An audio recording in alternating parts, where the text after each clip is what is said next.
General Taesung stood on the observation deck of the massive dreadnought Earthborn watching as human fleets emerged from hyperspace around the Vaelian homeworld. The planet below was beautiful, with purple oceans and silver cities that had stood for millions of years. In 12 hours it would be uninhabitable for any Vaelian, but perfectly comfortable for human colonists. This was not an invasion in any traditional sense that the galaxy understood. This was something far more terrifying than simple conquest. This was a demonstration of what humanity could become when they stopped holding back their true nature, as children of the most dangerous world known to exist. Deploy the atmospheric processors, he ordered calmly into his communication device. Captain Jamin nodded from his position at the engineering controls and began relaying commands to the specialized ships that had been built for exactly this purpose. The aliens had always wondered why humans were so adaptable and capable of surviving in environments that would kill other species within minutes. They were about to learn that Earth children could also make any world adapt to suit their specific needs. Dr. Yuri had spent 15 years developing terraforming technology that could make planets more suitable for human habitation. But her teams had also perfected the reverse process. They could transform any world into a place where only humans could survive comfortably, while making it deadly for the original inhabitants. The Vaelian homeworld had an atmosphere that was perfect.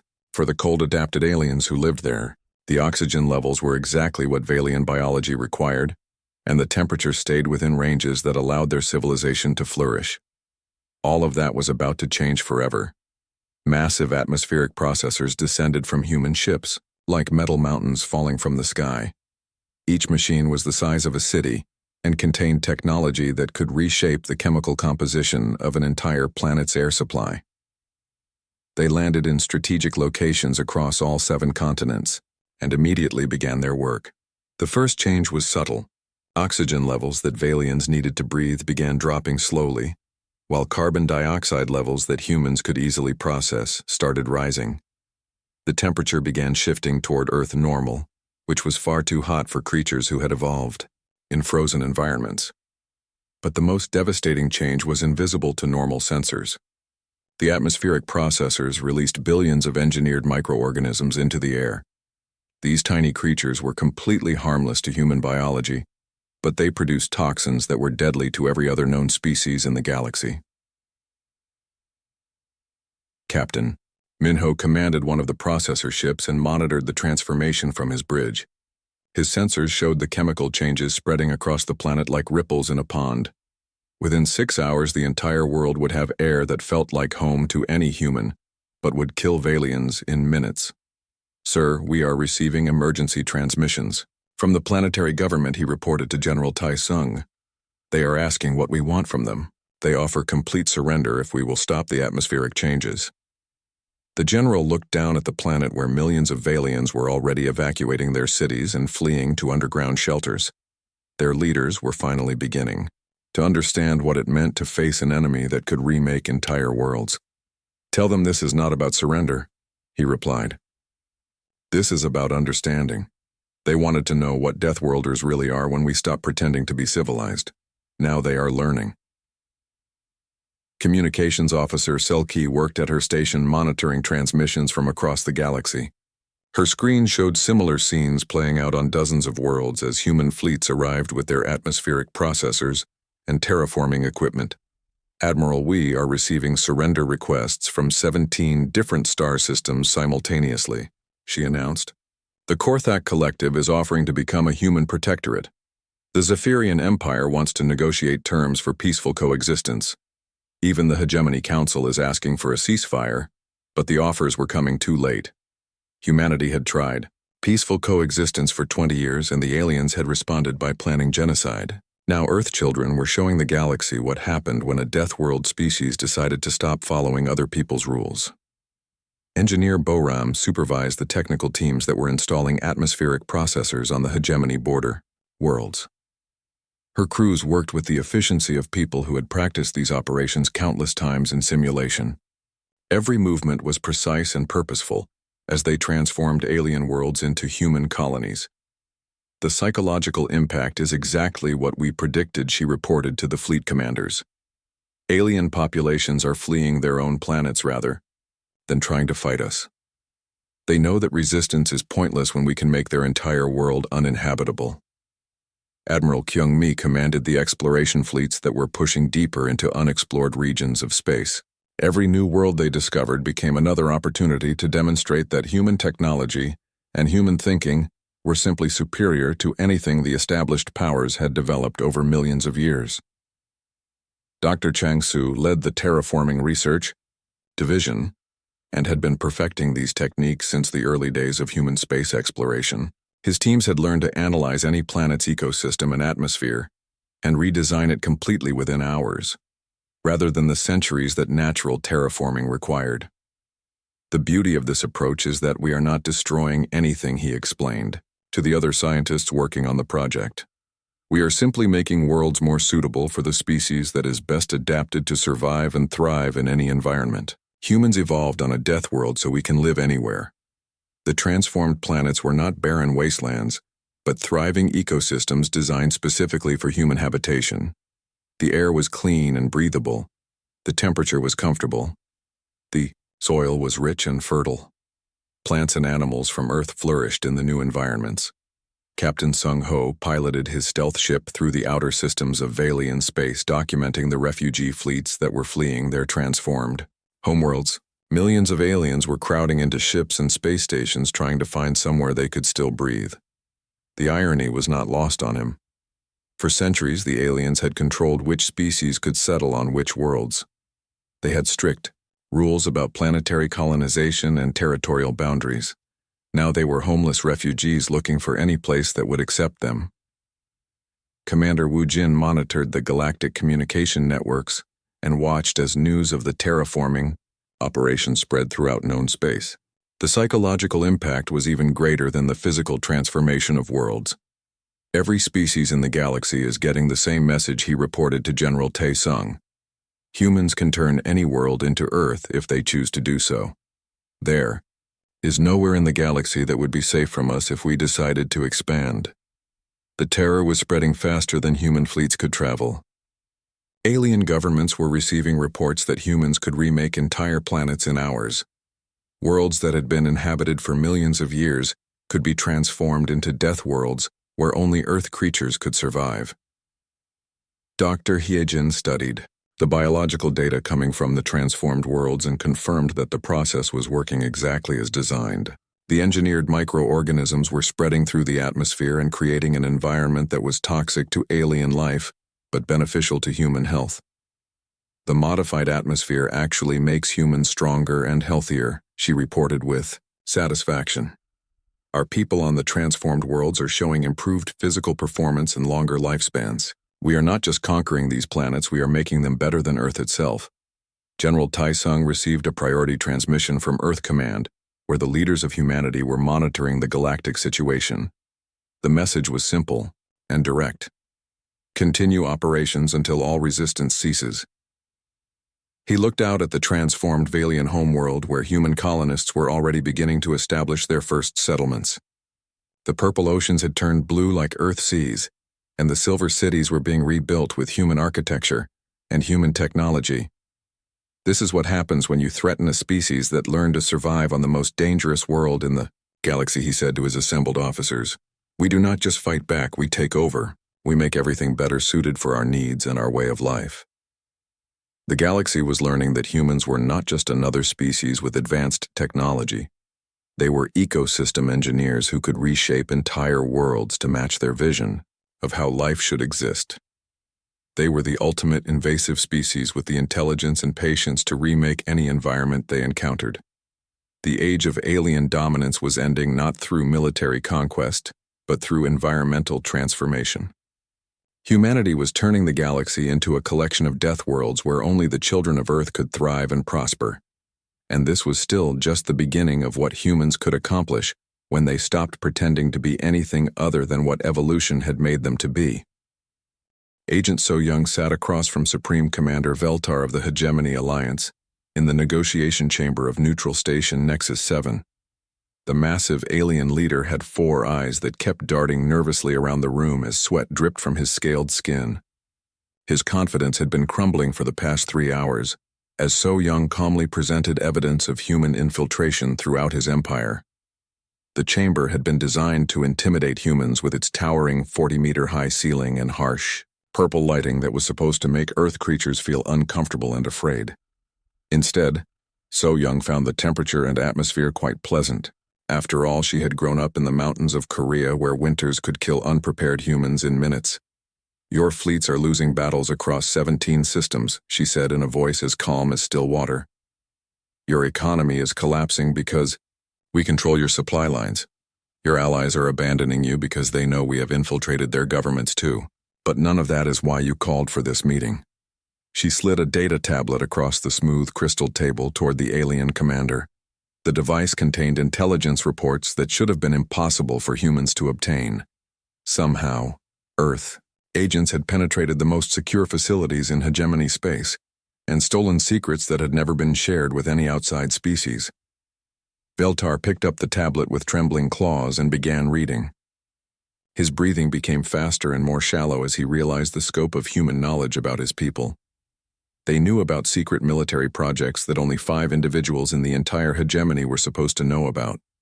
They had detailed psychological profiles of every major leader, including himself. "You want to know how we did it?" So Young continued watching the alien commander's growing panic with professional interest. "You want to understand how a species you dismissed as barely civilized could outmaneuver governments that are millions of years older than our entire civilization?" The truth was that humans had been waging psychological warfare on a scale the galaxy had never imagined possible. For 20 years, Earth teams had been studying not just alien languages and customs, but alien thoughts themselves. They understood how different species processed fear and made decisions under pressure, and how their societies could be disrupted from within. Dr. Dongmin had led the xenopsychology division that created specific terror campaigns designed for each major alien species. His teams had spent decades learning how different creatures thought and what they feared most deeply. The campaigns were not random attacks but surgical strikes aimed at the psychological weak points of entire civilizations. The Valians valued personal honor above everything else, including their own lives. So human agents had carefully leaked information that exposed their greatest war heroes as cowards and frauds. Ancient battle victories that formed the foundation of Valian culture were revealed to be lies and exaggerations. The entire species was experiencing a crisis of identity that made them unable to fight effectively. The Zephyrians had built their entire culture around genetic purity and the belief that they were the most evolved species in the galaxy. Human. Medical teams had been secretly introducing genetic modifications into their population through routine medical supplies for over a decade. Now Zephyrian leaders were discovering that their pure bloodlines had been contaminated with human DNA. The Korthak Collective prided themselves on being logical and emotionless beings who made decisions based on pure reason and mathematics. Human. Hackers had been subtly altering their computer systems to produce false data and incorrect calculations. Every major decision the collective had made in the past 5 years had been based on information that humans had deliberately corrupted. Commander Wu Jin had developed the information warfare systems that turned the aliens' greatest strength against them.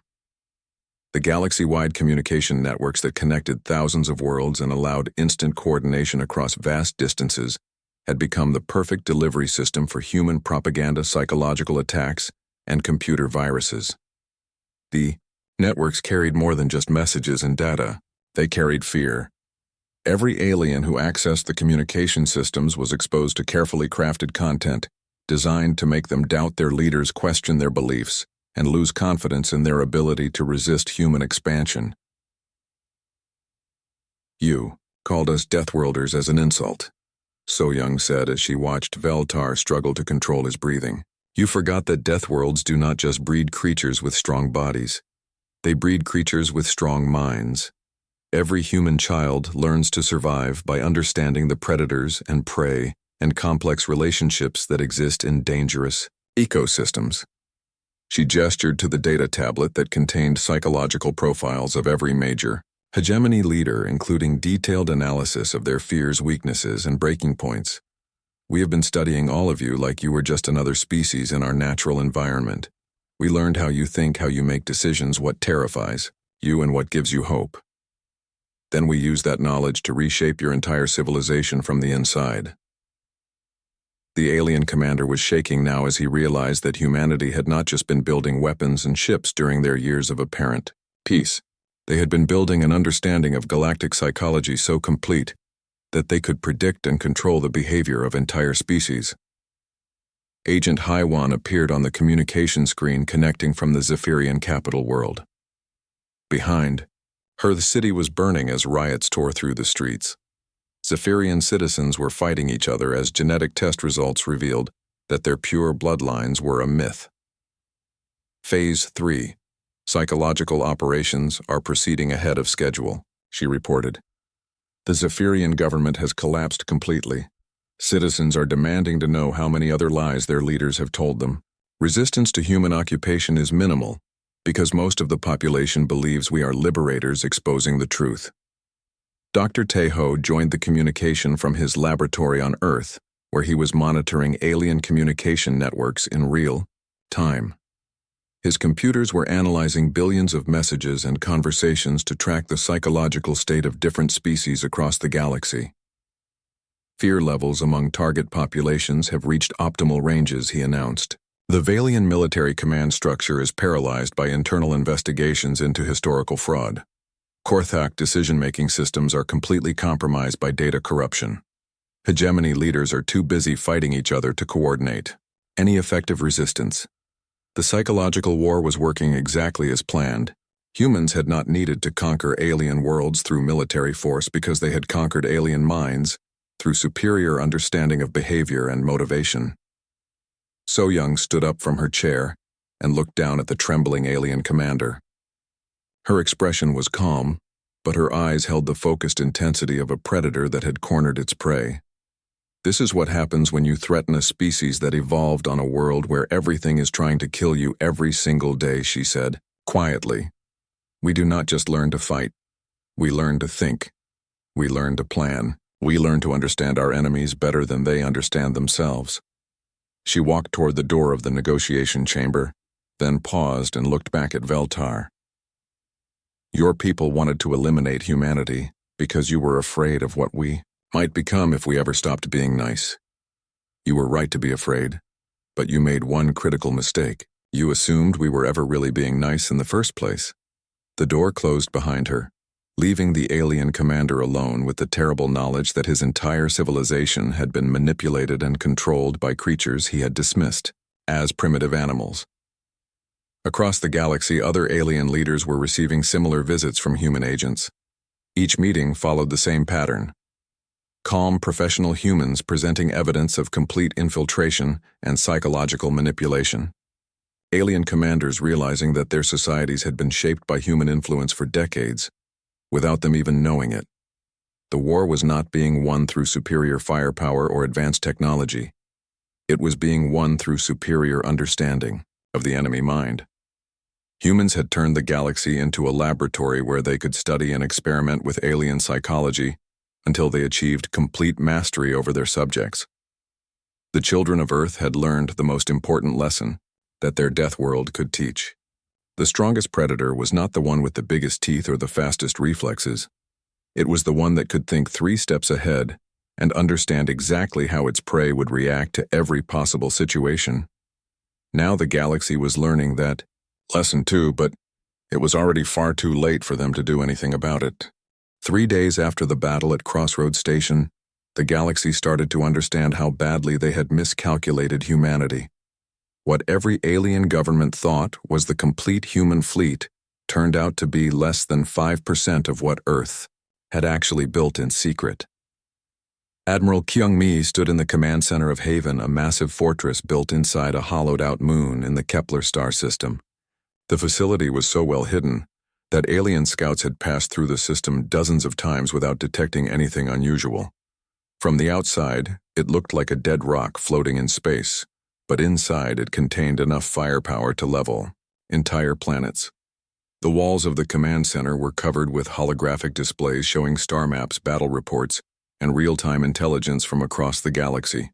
Red dots marked alien military bases while blue dots showed human positions that the enemy knew nothing about.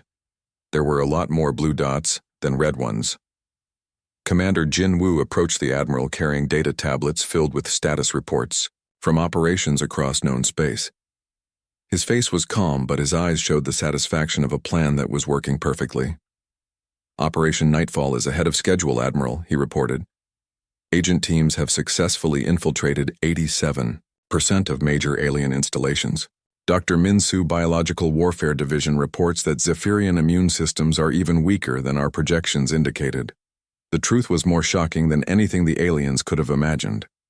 While humanity publicly maintained a small, peaceful exploration fleet, they had secretly built the largest military infrastructure in galactic history. Hidden bases were scattered through hundreds of star systems disguised as mining operations, research stations, and commercial facilities. Every human who had ever worked on an alien world had been gathering intelligence. Every student who studied alien technology sent reports back to Earth. Every diplomat who shook hands with alien leaders was memorizing defense codes and military procedures and government secrets. Captain Sung-Ho, pilot of the stealth ship Ghostwalker, had just returned from a deep reconnaissance mission in Valian space. His vessel was invisible to every sensor system the aliens possessed, using technology that bent light and absorbed energy signatures. For 6 months, he had been mapping enemy positions and studying their weaknesses. Their capital system is in complete chaos, he told Admiral Kyung-mi as he uploaded his data to the main computers. They never expected humans to understand their language so perfectly, or to know more about their own technology than they do. Agent Yoonji has taken complete control of their primary communication network. The Ghostwalker was one of 300 stealth ships that had been operating in alien space for the past decade. They looked like asteroids or space debris to enemy sensors, but each one carried enough firepower to destroy a small fleet. More importantly, they carried human agents who had been living among alien populations, learning their secrets and preparing for this day. Dr. Hyejin approached the tactical display that showed galactic shipping lanes and trade routes. Her economic warfare division had been studying alien commerce for 15 years, learning how different species moved goods and resources between star systems. When the war began, they struck at the most vulnerable points. "Sir, the economic warfare protocols are exceeding all expectations," she reported with a slight smile. "We have disrupted supply chains across 12 major systems. Enemy ability to wage sustained warfare is dropping by 15% each day. Their military cannot function without the resources we are denying them." The aliens had made a critical error in understanding what Earth had created during 20 years of apparent peace. They saw humanity's violent history of wars and conflicts, and assumed humans were simply brutal animals who fought with teeth and claws. They completely missed the intelligence behind the violence, the careful planning, and the infinite patience. Humans were not just killers, they were hunters. And the best hunters spent far more time studying their prey than actually fighting it. Lieutenant Wu Jin worked at the intelligence station monitoring communications intercepts from across the galaxy. His team had been breaking alien codes and languages for so long that they understood enemy plans better than most alien commanders did. "Admiral, we are receiving surrender requests from the hegemony border systems," he announced. "Apparently, our demonstration at Crossroads convinced them that resistance is futile. They are asking what terms we will accept." The demonstration had been perfectly calculated to create maximum psychological impact. Instead of simply destroying, the Valian fleet humans had let some ships escape so they could spread the story of what they had witnessed. Word traveled fast through alien communication networks about vessels that moved like living creatures, and weapons that could cut through the strongest defenses. Dr. Min-Soo entered the command center carrying biological samples and research data. His team had been developing weapons specifically designed to target alien biology, while leaving humans completely unharmed. The galaxy contained thousands of different species, and his laboratory had created specific countermeasures for each. 1. The Zephyrian plague deployment was completely successful, he reported to Admiral Kyung-mi. Their entire military command structure on Zephyr Prime is incapacitated. The biological agent attacks their nervous system, but our people can walk through the affected areas without even needing protective equipment. Engineer Boram appeared on the main communication screen. transmitting from Crossroads Station where she was overseeing repair operations. The massive trading post had been completely captured within hours of the battle beginning. Now it served as a forward base for human operations in the central sectors. Station defenses are fully operational under our control, she reported. We have captured intact examples of technology from 47 different species. Research teams estimate we can reverse engineer and improve upon most of these systems within 6 months. The real shock for alien governments was discovering how much human technology had already surpassed their own achievements. While they had grown comfortable and complacent over millions of years of dominance, humans had been innovating and advancing at a pace the galaxy had never seen before. Human fusion reactors burned cleaner and hotter than anything aliens could build. Human computers processed information faster than the most advanced alien systems. Human weapons were more accurate and more destructive than anything the established powers possessed. Admiral Kyung-mi looked at the strategic display showing the current state of the war. Blue dots representing human forces were appearing in systems that aliens thought were completely secure. Red dots representing enemy strongholds were going dark as human agents completed their missions.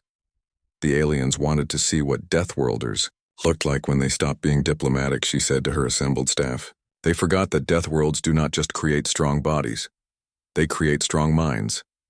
Every human child learns to survive by understanding predators and prey and the complex relationships between living things. She gestured to the galaxy map where human influence was spreading like wildfire. We have been studying them like they were just another species in our ecosystem. We learned their weaknesses, their fears, their blind spots, and their breaking points. For 20 years, we gathered intelligence, while they assumed we were harmless primitives. Commander Jin Woo reviewed the latest status reports from field operations across the galaxy. Human strike teams were hitting alien facilities with surgical precision, while human agents were turning enemy computer systems against their own creators. The galaxy is learning that when you threaten a Deathworld species, you do not get a fair fight, Admiral. You get exactly what Earth trained us to be. Apex predators with the patience to plan and the intelligence to win. The war was barely 3 days old, but the outcome was already becoming clear. Humanity had not just been building weapons during their years of apparent peace. They had been building an understanding of galactic civilization so complete that they could dismantle it whenever they chose to do so. The aliens had wanted to eliminate the sleeping predators before they could wake up. Instead, they had discovered that humanity had never been asleep at all. They had been watching and waiting and preparing for exactly this moment. Now the children of Earth were ready to show the galaxy what 20 years of preparation could accomplish, when guided by the finest minds that evolution and necessity had ever produced. Captain Deho looked through the big window of his ship the Resilience and saw hundreds of alien ships surrounding them. His hands stayed calm on the control panel, but his eyes were sharp and ready. The aliens had called this meeting to talk about trade routes between star systems, but Deho knew the real truth. They were here to kill every human in space. For 20 long years, humanity had played by the rules that aliens made millions of years before Earth people even knew about space travel. Humans had been patient and polite and careful never to show what they could really do when pushed too far. They smiled at alien ambassadors and signed treaties and pretended to be weak little creatures from a backward planet. Admiral Kyung-mi sat in her command chair on the bridge and watched the alien fleet move into attack positions. She had spent 15 years studying alien languages and customs and military tactics. Through secret spy networks and hidden listening posts, humans had learned about the secret meetings where alien leaders planned to wipe out humanity completely. The big alien leaders called humans sleeping predators in their private talks. They were scared of what might happen if Earth people ever stopped being nice and started being what they really were deep inside.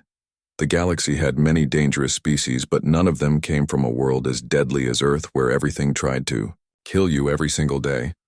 Lieutenant Haewon worked at her station monitoring alien communications and weapon systems. Her fingers moved fast across the controls as she decoded enemy signals and battle plans. The aliens thought humans were too stupid to understand their advanced technology, but Haewon had been breaking their codes for 3 years. She looked up at Captain Deho with worry in her eyes. "Sir, they are charging their main guns on all ships. Multiple attack vectors detected. Energy signatures show they plan to fire everything at once. Deho smiled, but it was not a happy smile. It was the smile of a hunter who had been waiting patiently for prey to make a mistake. He opened a secure channel to Earth Command where General Tae-sung waited in the deep underground bunkers beneath Seoul. Authorization code Crimson Dawn, he said quietly into his microphone. Tell Earth the gloves are coming off. Tell everyone that playtime is over. Across the galaxy in secret bases and hidden facilities, thousands of human agents received the same message at exactly the same time. Dr. Sun-hee worked in a major alien research center on the planet Valios, where she had spent 5 years pretending to be a simple medical researcher. As soon as she got the signal, she began uploading computer viruses into every system she could access. The viruses were not simple programs but advanced artificial intelligence systems designed to learn and adapt to alien technology. Within minutes, they would spread through the entire Valian computer network, destroying databases and taking control of defense systems and communication arrays. Engineer Boram stood in the engineering section of Crossroads Station, the biggest neutral trading post in the local sector. For 2 years, she had been installing what looked like normal repair equipment in critical systems throughout the station. When she received the Crimson Dawn signal, she activated all of her hidden devices at once. The explosive charges were small, but placed in exactly the right locations to cause maximum damage. The station would not be destroyed, but its weapon systems and docking bays and life support systems would fail completely. Any alien ships docked there would be trapped and helpless. Back in space around the diplomatic meeting point, the Valian Admiral Kor then gave the order to open fire. His fleet of 60 warships launched their most powerful weapons at the small human convoy. Energy beams and plasma torpedoes and kinetic projectiles filled the space where human ships had been floating peacefully just seconds before. But the human ships were no longer there. The Resilience and her sister ships moved like living things, dancing between the alien attacks with impossible speed and grace. These were not the slow, bulky vessels that humanity had shown to the galaxy during peace negotiations and trade meetings. These were weapons of war built in secret shipyards hidden in dead star systems and hollow asteroids. Captain Deho felt the familiar weight of acceleration as his ship spun and twisted through space, avoiding every shot the aliens fired.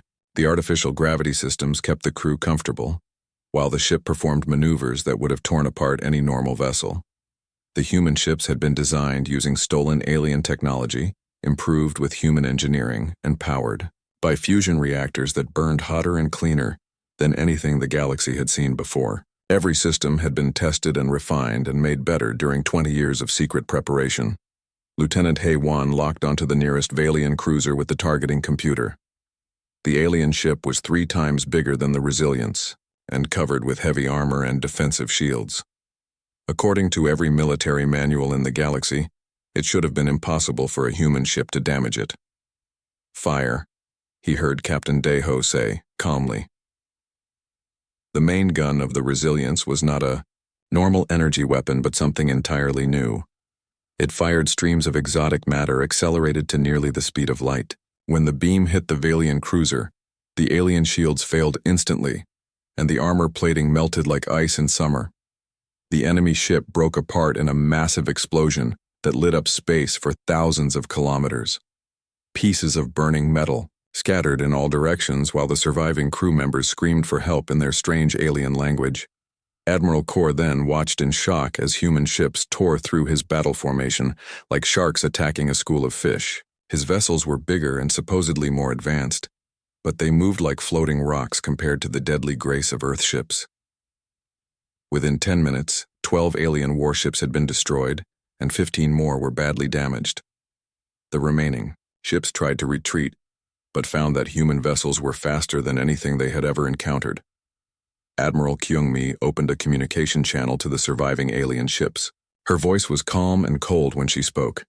You wanted to see what humans look like when we stop playing nice. You wanted to know what Deathworlders really are when we drop the peaceful act. She paused and looked at the burning wreckage floating around them. Now you know. Tell your leaders that Earth remembers every insult, every threat, every plan to destroy us. We have been watching and learning and preparing. The children of the Death World are done pretending to be harmless. The Battle of Crossroads lasted exactly 18 minutes. When it was over, the galaxy began to understand that they had made the biggest mistake in their long history. Humanity had not been weak or primitive or harmless. They had been patient. Now the patience was gone, and the real war was about to begin. 5 years after the first shot was fired at the diplomatic convoy, Ambassador Jiwan stood before the newly formed Terran-dominated Galactic Council. The massive chamber that had once been designed to make humans feel small and insignificant now served as the heart of human power throughout known space. Representatives from thousands of species sat in carefully arranged sections according to their loyalty and cooperation with Earth government.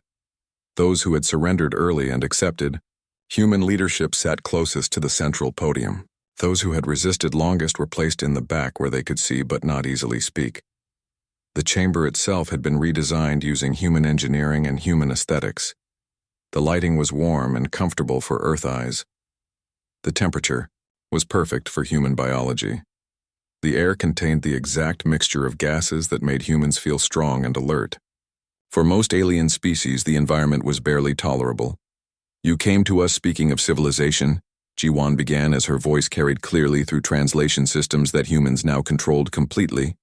"You taught us your laws and your customs and your proper ways of conducting business among the stars. You said we needed to learn how to behave in galactic society." She gestured to the massive displays that showed the current state of the galaxy. Human colonies thrived on 800 worlds that had been transformed to match Earth conditions. Human technology had revolutionized medicine and transportation and communication for every species wise enough to accept Earth guidance. Human economic systems had created unprecedented prosperity for alien civilizations that chose cooperation over resistance. Trade flowed along routes protected by human warships. Scientific research advanced at speeds never before seen as human minds applied Deathworld thinking to galactic problems. "For 20 years we followed your rules because we believed cooperation was better than conflict," she continued while looking directly at the alien representatives who had once dismissed humanity as primitive barbarians. "We adapted our nature to fit your expectations. We became the peaceful traders and diplomats you wanted us to be." Director Chang Su had successfully established human communities on 1,200 worlds throughout the galaxy. Unlike the old system of conquest and subjugation that aliens had used for millions of years, humans offered genuine partnership to any species willing to accept Earth children as equals. The integration programs were working better than anyone had dared hope. Human settlers were teaching alien populations about Earth technology and Earth methods of solving problems. In return, they learned about alien cultures and alien knowledge that could be useful for humanity. Species that had ruled star systems for millions of years were discovering that human approaches to engineering and medicine and agriculture produced better results than their ancient traditional methods. Human innovations were spreading through galactic civilization like beneficial viruses, improving everything they touched. "But when you decided we were too dangerous to exist," Jiwan continued with a slight smile that did not reach her eyes, "you reminded us of something very important. Earth made us to survive. Our world taught us to adapt and to overcome, and to find a way forward no matter how impossible the situation seemed." Captain Deho, now promoted to Admiral, commanded the exploration fleets that were pushing into unexplored regions beyond the galactic rim. Every new star system they discovered became another opportunity to demonstrate that humanity had become the dominant force in known space. His ships were no longer disguised as peaceful exploration vessels. They were openly warships designed with human technology and human understanding of what made effective weapons. Other species looked at human vessels and saw death itself given form and purpose. The transformation of galactic civilization was complete, but not in the way anyone had expected when the war began. The galaxy had not been conquered through military force alone. Instead, it had been evolved through superior thinking and superior solutions to the problems that had plagued alien societies for countless generations. Dr. Tae Min led the medical research teams that had eliminated diseases which had killed billions of aliens over the centuries.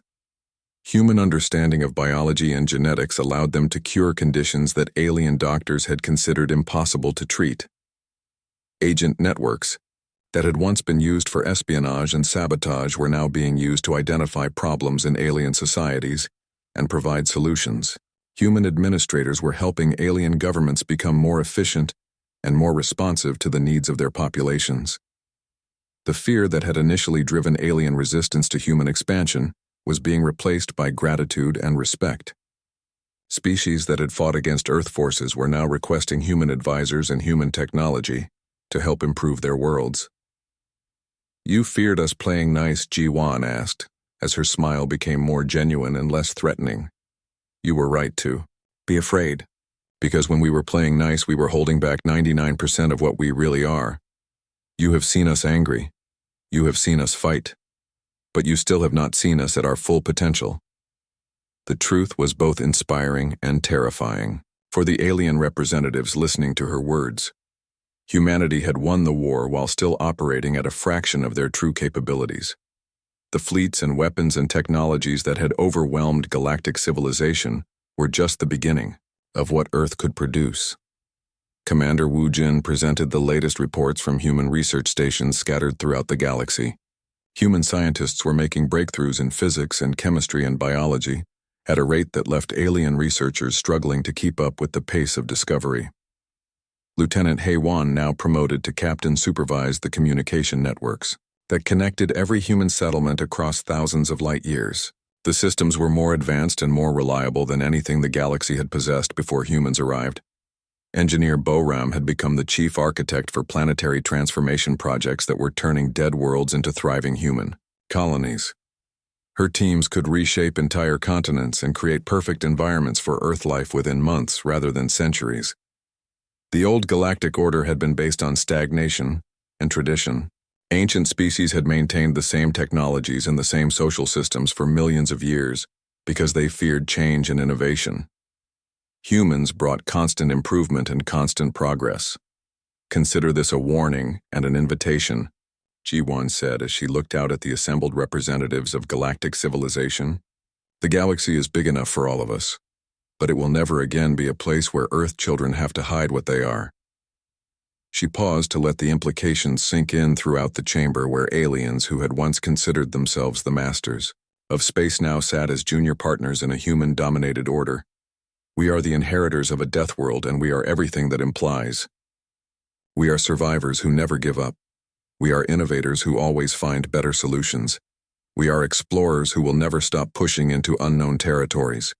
We are builders who create, rather than simply maintain."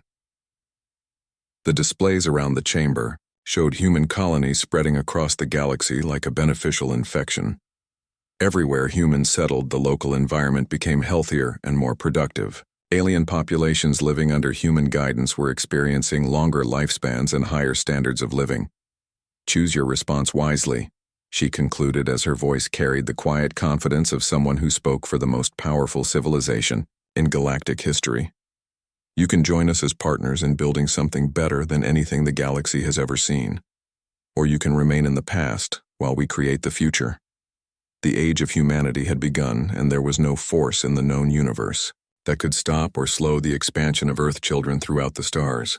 They had proven themselves to be exactly what their death world had created them to be: the ultimate survivors who could adapt to any challenge and overcome any obstacle through superior intelligence and superior determination.